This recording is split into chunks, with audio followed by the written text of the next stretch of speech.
Hello and welcome to today's video. As you might have noticed, it's been some time since my last video went online. I took a small break for a year and now I'm making a new video about this box. But I think that I might make more. Anyway, as you see, I received a box last week. It is a violin that came from the UK, from someone that contacted me and wanted to send me an instrument to repair. I have seen the pictures. I have to say that I have seen instruments in better condition than this one. Let me open it so we can have a look what I received.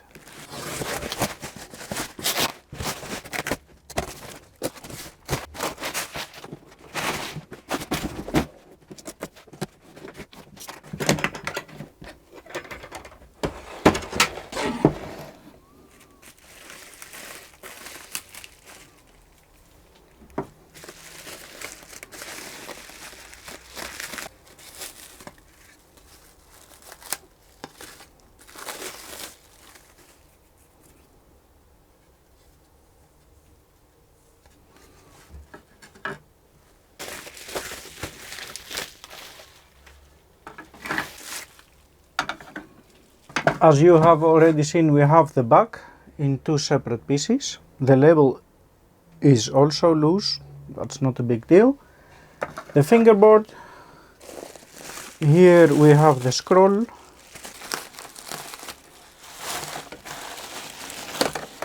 The scroll with the pegs and the tailpiece and some strings. And here we have the rest of the instrument, also in pieces.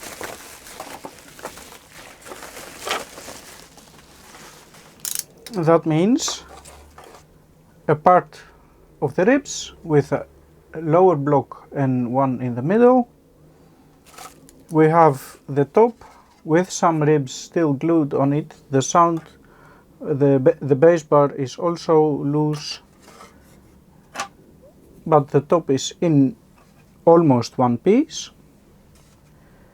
And here I have the rest, probably. That means the last part of the ribs, linings and another block. That means that the instrument is complete. I don't think that there is missing anything, in any case not the important parts. I have to do a lot of gluing, but fortunately I don't think that I have to make new parts. There was also a letter in the box by Andrew, and Andrew is the person who sent me the instrument, where he explains once again that this instrument is from his wife and that it has been for over 100 years in the family. In fact, it has been of her grandfather, Dennis, who unfortunately passed away a couple of weeks before I started working on the instrument, before I opened even the box. That means that he will not be able to see the restoration of the instrument anymore. That was the purpose. Unfortunately, we didn't make it. Anyway, I'm going to repair it and it will be in memory of Dennis. I will start by gluing the bass bar onto the top again.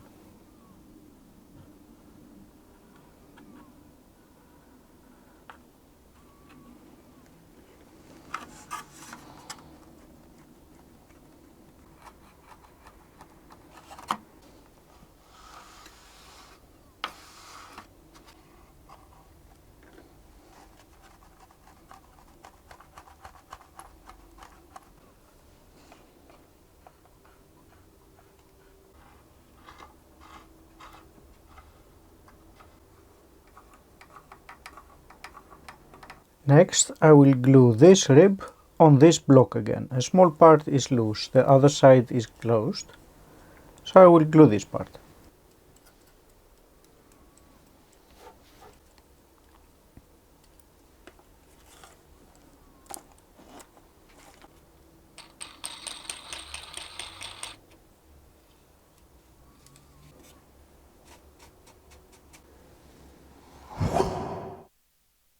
I don't know how I managed, but I lost the audio of this clip. Anyway, as you can see, the glue was dry again, so I removed the clamps and went ahead.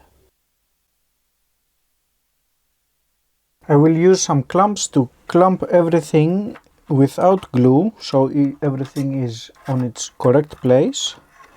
And as soon as I know that everything fits, I can put the glue and glue it little by little.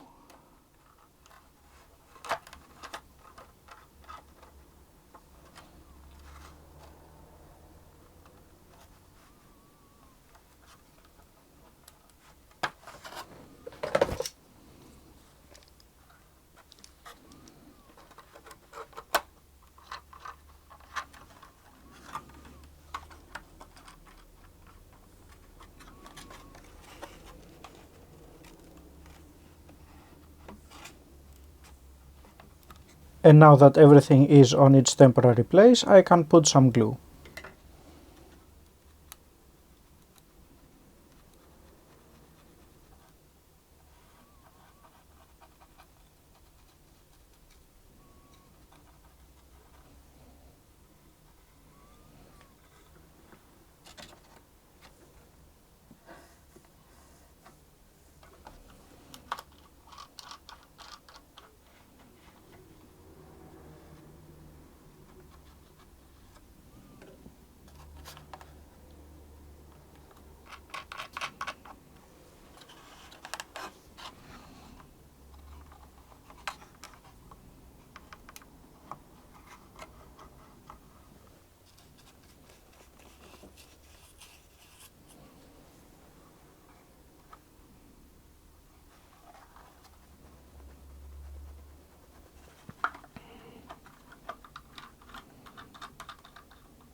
And as always, we once again have to wait. The glue is dry, clamps can go off.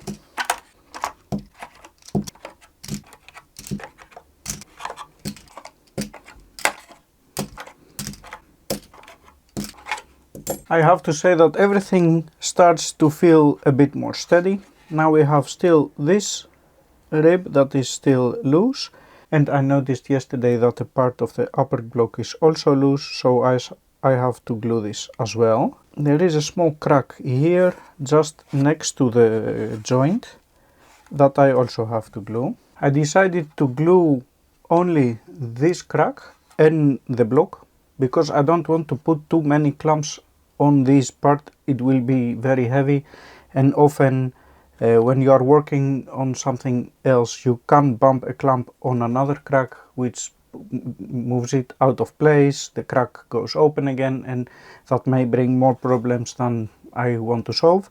So I will keep going slowly, only these two for this time.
The glue is dry once again, so I can remove the clamps.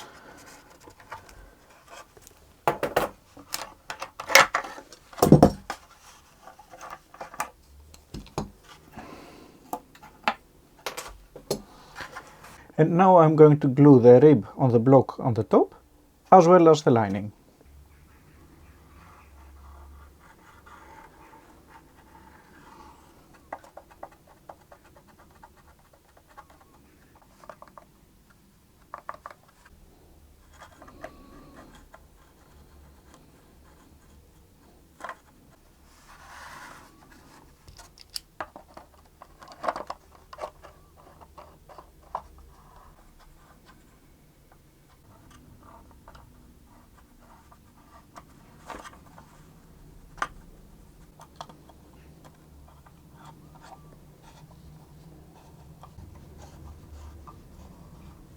I'm also going to glue this block here.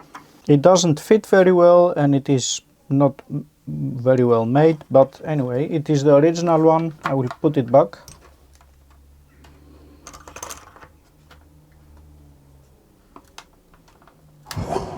And once again this is dry, so I can remove the clamps.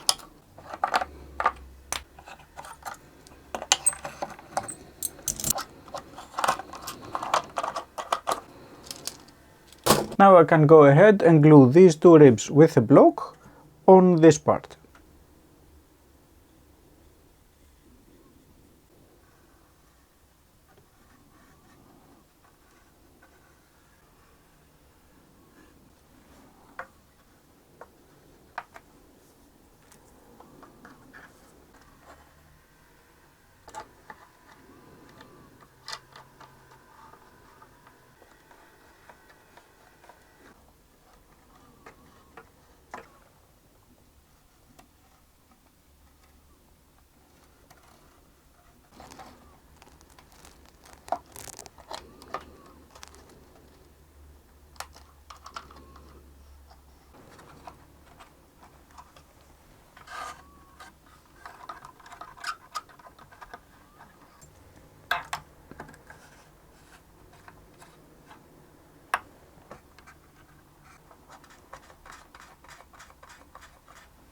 And once again, you guessed it, we have to wait.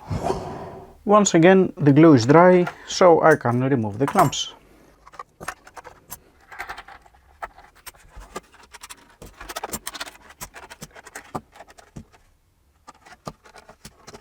Finally, I can glue the last rib on its place. I have already put this piece of wood in place that will help me to clamp here.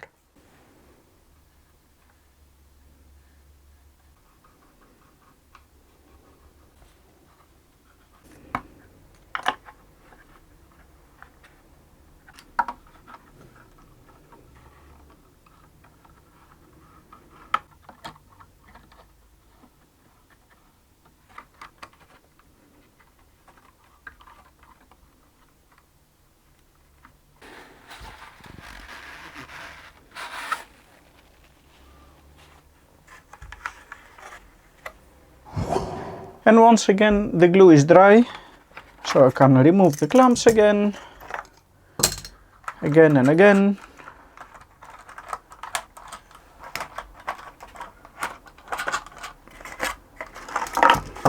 Look at that, in one piece again. Anyway, now I have here a lot of linings, many, and I will place them back. Only I have to figure out where they go. I don't think that I'm going to find their correct position, so probably they will take another place, but that's not a big deal. Oh, there are only two missing on the lower side, so the rest is all on the upper side. And I will use my cloth pins as always. Everyone seems to like them, so I will use them again.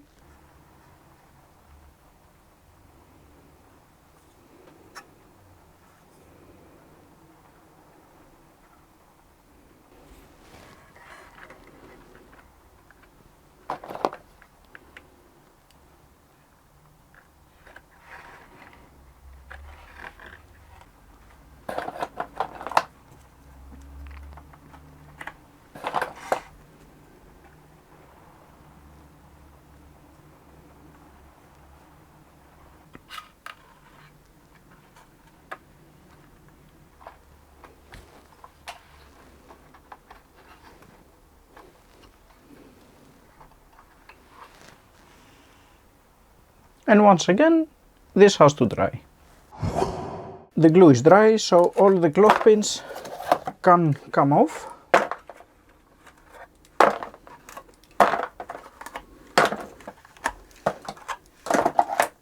And finally, I can glue the two last linings.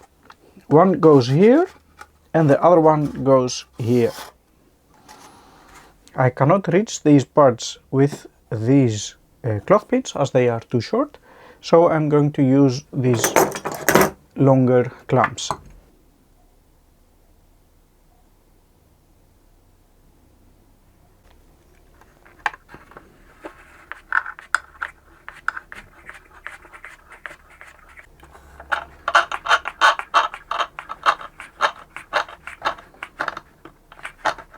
This has to dry once again, but I'm going to stop the video here because I see that it becomes a bit too long. In the next video I'm going to work on the back. I will have to glue these two parts together, and that will be challenging as they have not kept the original form. They are deformed a bit, so they don't match very well. I have an idea on how I'm going to resolve this problem. And then I have to put the neck and the fingerboard on place, and I will see if I'm going to make new fittings. I have still to discuss this with the owner. Anyway, that's it for this video. Thank you very much for watching, and I hope to see you back in the upcoming one. Bye bye!